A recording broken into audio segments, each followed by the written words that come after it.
Defense Secretary Jim Mattis said recently it would be game on if North Korea were to fire a missile at the United States or its allies, but how fast things would happen is not so clear. A leading expert in missile defense told Fox News there would not be much time to decide to shoot down a North Korean missile. Keep in mind the entire flight time from North Korea to the United States is well under any hour, and the authority is given in advance. It's pre-designated, he added. There are reports that President Trump has already authorized his national security team to act if a North Korean missile is headed toward Guam, Hawaii or the U.S. homeland. When any missile is launched around the world, it produces a plume and heat signature that is quickly picked up by U.S. military spy satellites. Almost immediately the information is transferred to the North American Aerospace Defense Command, better known as NORAD, as well as the U.S. Strategic Command, which controls the military's nuclear forces. Caraco says both NORAD and U.S. Strategic Command quickly assess where the missile is going and decide whether it is a threat to the United States, its allies or any U.S. military forces in the region. U.S. missile defense has come a long way since its inception 13 years ago. By the end of this year, 44 ground-based interceptor missiles will be housed in silos between 2 U.S. Air Force bases in Alaska and California. The last 2 tests of the ground-based interceptors have been successful despite a spotty track record previously. I'm very confident that this system can and will defend the homeland if attacked, said the former head of the U.S. Missile Defense Agency, Vice Admiral James D. Siring. But even this new technology needs improving.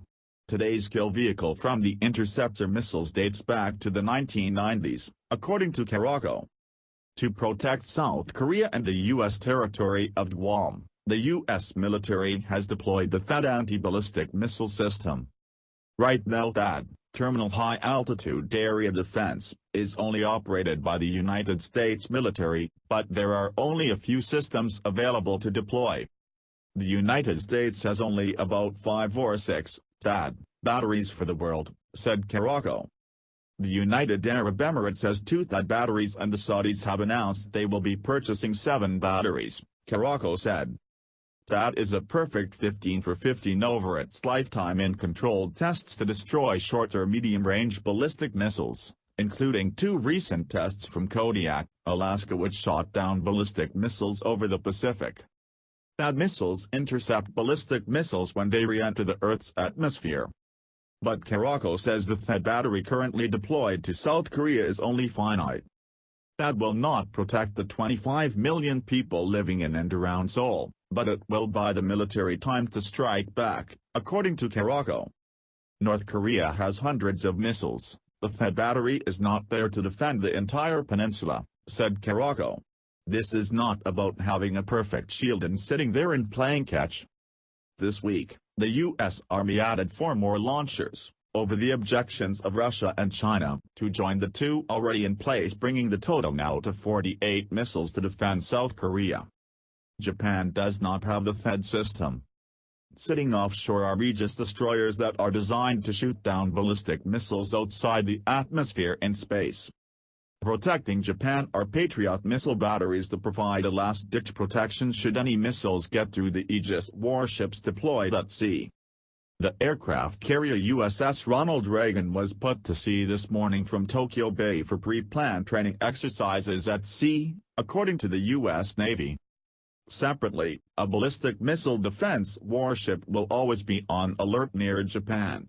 Defense Secretary Jim Mattis will join the President and the rest of the cabinet along with their families at Camp David this weekend.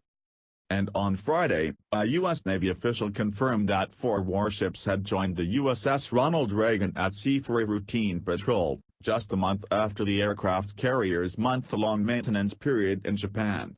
The official says that 2 of the 4 warships are ballistic missile defense ships capable of shooting down North Korean missiles. The 4 warships carry more than 100 Tomahawk cruise missiles among them.